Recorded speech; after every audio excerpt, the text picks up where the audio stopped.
Bienvenue à tous. Aujourd'hui, on plonge dans les coulisses de Secret Story 2025. Plus précisément sur un secret qui fait pas mal de bruit. Celui de Pimprenel. Et ça prend une autre tournure maintenant parce que son père a parlé. Ah oui, ça change pas mal de choses, cette prise de parole. Exactement. On va décortiquer tout ça. Notre base, c'est un article de DH Les Sports Plus, un journal belge. Ils ont interviewé Xavier Dieskeuve. C'est le père de Pimprenel. D'accord. L'objectif, c'est de comprendre ce qu'il y a vraiment derrière ce secret. Qu'est-ce qui s'est passé vraiment? Oui, l'histoire complète en fait. Alors, Pimprenel, avant la Maison des Secrets.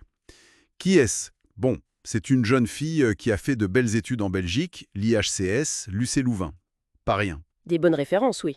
Et après, elle a pas mal bourlingué, quoi. Surtout en Asie. Elle a vécu, travaillé là-bas, notamment à Bali. Et c'est là, C'est là que tout bascule, j'imagine. c'est ça. C'est là que l'histoire du secret prend racine. Le secret, donc, son père le confirme clairement, c'est lourd. La moitié de mon visage a été reconstruite. Ah oui, c'est fort comme intitulé de secret.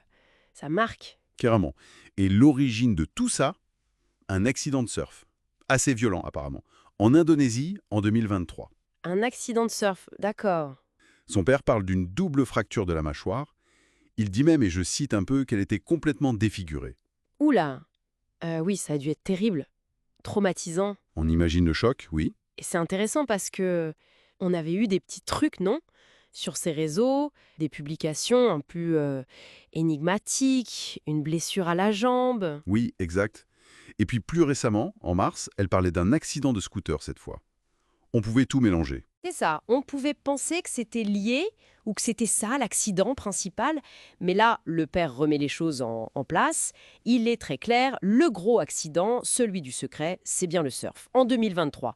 Voilà, Les autres pépins, c'était secondaire. voilà, à côté de ça, oui. Apparemment, une amie avait même parlé de la double fracture à l'époque, juste après le surf. Mais bon, ça prend une autre ampleur maintenant avec sa confirmation. On imagine la suite. La galère après l'opération. Boire à la paille pendant des semaines. Son père parle de moments très durs. Oui, la convalescence a dû être longue et pénible. Et puis vient la reconstruction. Et là, le père utilise un mot fort, bluffante. Bluffante, ouais, il explique quelque chose d'assez particulier. Il semblerait que là-bas, en Indonésie, ce genre de trauma lié au surf soit bien pas si rare. Ah bon? Oui, et du coup, les médecins locaux auraient développé une vraie expertise, une sorte de chance dans son malheur, si on veut. Une expertise locale très pointue donc. C'est ça. Et le résultat, toujours selon son père, c'est qu'elle a retrouvé son visage, le même qu'avant. C'est fou. L'importance de l'expertise médicale locale parfois dans les domaines très spécifiques. Tout à fait. Ça relativise aussi peut-être certaines idées reçues. Et il y a l'aspect personnel aussi.